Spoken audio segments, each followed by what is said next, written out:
The New Balance Fresh Foam More Trail is a comfortable daily trainer suitable for a variety of trail and road surfaces. But how has it held up over time? It's time to take it for a run and get it to 100 miles.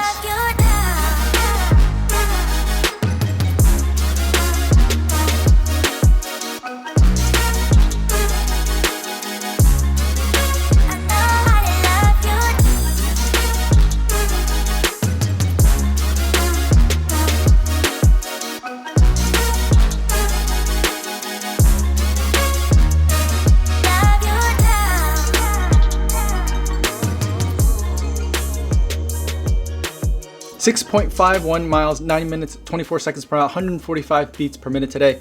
Getting out there for a nice and relatively easy run in the New Balance Fresh Foam More Trail. And with these miles today, getting it to the 100 mile mark. Now, before I give you my thoughts on this shoe, I do want to go over some disclosures. This is a pair of shoes that was sent to me for the purpose of review by Roadrunner Sports. However, they're not paying me to make this video. No one's paying me to make this video, and no one's gonna get a chance to preview any of my footage or my thoughts before you guys get a chance to see this video on YouTube. So with the disclosures out of the way, let's talk about the New Balance Fresh Foam More Trail. In this shoe, we have 34 millimeters of stack height in the heel, full of New Balance's Fresh Foam X material, a very soft yet bouncy midsole foam. And the shoe has only a 4 millimeter drop with 30 millimeters of stack height in the forefoot, giving you, again, just a ton of cushion. There's a slightly reinforced toe cap up at the front with a mesh toe box, which then leads back to a less breathable midfoot and heel cup area. There's not a tremendous amount of structure as far as the heel cup is concerned in this shoe. There is a little bit of something back in there, but it's pretty flexible.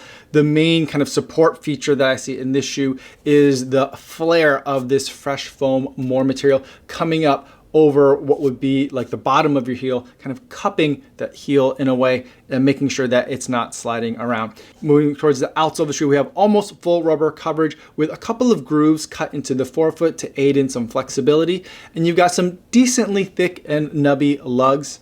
And the entire package comes in at a mere 10.4 ounces. So relatively speaking, giving all the stuff that they've packed into this shoe, it's coming in pretty light. Now, since I received this shoe, we have moved back from spending time with our in-laws in rural Iowa, and we're back in Chicago. So the way that I've been using this shoe has changed over the 100 miles that I've had it. I'd say probably like the last half of the time that I've had with this shoe has been back in the city. And despite the drastic change in venue, I feel like the Fresh Foam More Trail has been just as useful to me in either of those situations. Now, when I first reviewed this shoe, I considered it pretty much a really great crossover trail shoe, a shoe that's just as comfortable on trails as it is on roads, and that's certainly held up for me while I've been using it here in Chicago. And I think the key to that success is the softness of the rubber that's on the outsole here. There are a lot of lugs on this outsole, and I do feel like it's giving me plenty of grip, but that outsole rubber seems to be a much softer compound, so it doesn't give me that feeling that I can get from some other more rugged trail shoes, where when I'm on pavement or if I'm on firmer surfaces, that it feels like I'm running on top of cleats. The rubber outsole isn't deadening the softness of the foam. I'm still getting a really nice sensation of that Fresh Foam X. And because of that, the way that I've been using this shoe is as a recovery shoe, almost regardless of what kind of surfaces I was going to be running on. Usually I'm running on paved surfaces when I'm back here in Chicago along the lakefront, but I can usually find enough of a mix of surfaces that are not just pavement, so I could take this on a long run. I could take this on a recovery run, and because there's just so much of that Fresh Foam X material, especially having 30 millimeters of stack height of it in the forefoot, it makes it for a fantastic recovery shoe, a fantastic long run shoe. But it's also a really versatile shoe as well. So when I do want to get on some of the grass, run up the one hill that we have here in Chicago, I can totally do that and feel very confident in it. I can also get up on the rocks. There's some rocky portions along the lakefront as well, whenever I'm feeling a little bit more adventurous.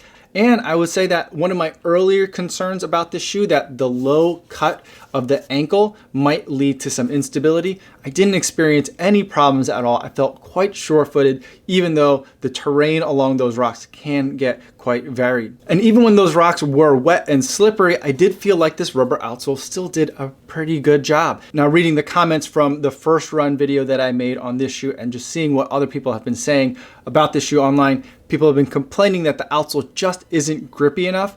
And I will say that for when the rocks were very slick, I felt like I needed to slow down just a little bit, even with all this rubber on the outsole. But even if I took more trail shoes along those rocks, I think today would have been a situation where I would have to slow down just a little bit because of how slippery those rocks were. So overall, for someone that's not a hardcore trail runner, someone that likes to get into the trails every once in a while, someone who's primarily a road runner like myself, the outsole grip on this Fresh Foam More Trail was just as much trail as I'm ever really going to need. I did run into the issue of whenever I was running up and down the hill a whole bunch of times and I would kind of make a loop. And every time I did make that loop, I was transitioning from muddy grass over to asphalt and then back into the muddy grass. Whenever I did that, by the time I got to the asphalt, like this outsole was just completely caked in mud. And when I was getting onto the pavement, it was really slippery. I definitely had to slow down quite a bit. But I think that pretty much would have happened with just about any trail shoe I had, unless it had a much different type of a lug pattern that I would expect on a much more rugged trail shoe, one that could kind of like dispel some of that mud a little bit easier. But for the most of the trail shoes that I tend to look at, I feel like I would have had a pretty similar experience in any of the shoes that I've been running in. So again, something that did make me have to slow down just a little bit because of the conditions, and something that another shoe might have been able to do. But I also feel like that shoe that can kick off that mud a little bit easier probably wouldn't have been as enjoyable for me to run in on some of the harder surfaces that I had today, like the asphalt, like the dirt roads, and like the rocks that I was on. So overall, I feel like they're making some decisions with the shoe and striking some compromises that for me, I think work fantastically well, and I really loved running in this shoe. The one downside to this shoe is that it's not a weatherized shoe. They say that like this mesh area material, which is in the toe box and comes up on the tongue, is water resistant, but I didn't think it was water resistant at all. The moment that I stepped through a puddle or got some water on it, it definitely just soaked right in through the shoe and towards my toes. On some of the colder days that I've been running in the shoe and getting through some of those icier puddles, definitely regretted it instantly, and I found myself generally just trying to avoid a lot of the water if it was colder out because it just got really uncomfortable really fast. That being said, this area that's back here that's not as breathable, that's not mesh, did a fantastic job of keeping other moisture out. So when I did stomp through puddles, I only really felt the water coming in through this mesh area, but I didn't feel it in any of the other areas of the shoe because this part of the shoe is doing a really great job of keeping the weather out. I took this shoe out on a lot of very, very snowy runs here in Chicago, and we got a lot of snow this winter in Chicago and ran in a lot of like really, really cold, literal sub-zero Fahrenheit temperatures. And the shoe was just absolutely fantastic to run and kept me warm as long as I didn't get any actual water inside the shoe. Any of the other kind of precipitation that I could get out there, snow, slush, all of those conditions, this shoe did fantastically well in. The only other downside I would say to it, other than like the fact that I wish there was a little bit more weatherproofing and keeping some of the elements out, is that it isn't the most beautiful shoe in my opinion. It's not a shoe that I'm really going to be wearing around casually, or if I'm going out with the kids to go play at the playground or go for a walk. I don't know that I'm going to be reaching for this shoe. Wouldn't be necessarily my first choice, but when I'm out there on the trails, I feel perfectly at home with it. I think it's perfectly fine to be able to run in the shoe, and I've just been having such a good time with it. As far as holding up, none of the materials are failing on me. Nothing is creating any problems in terms of wear and tear.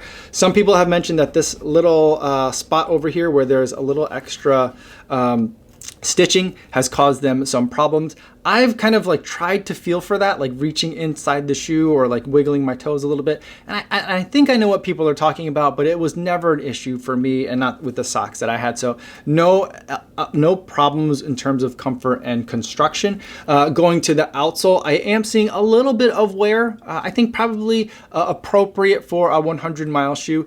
Some of like the little nubby parts on the lugs have worn down here, and I'm seeing a little bit of wear right in the forefoot of the shoe, and then in the other areas where I tend to see a lot of rubber wear, I am starting to see a little bit more on the lateral side back here than it is. It's usually for me a little bit further down here, but on this shoe, I'm just seeing it a little bit more laterally. That might have something to do with just the really tall stack height and the way that these lugs are designed. But for the most part, the shoe is holding up really well. The wear, I think, is pretty much spot on for what I would expect, and doing a little bit better, frankly, than I was thinking I would get for a shoe with a rubber compound on the outsole that was this soft.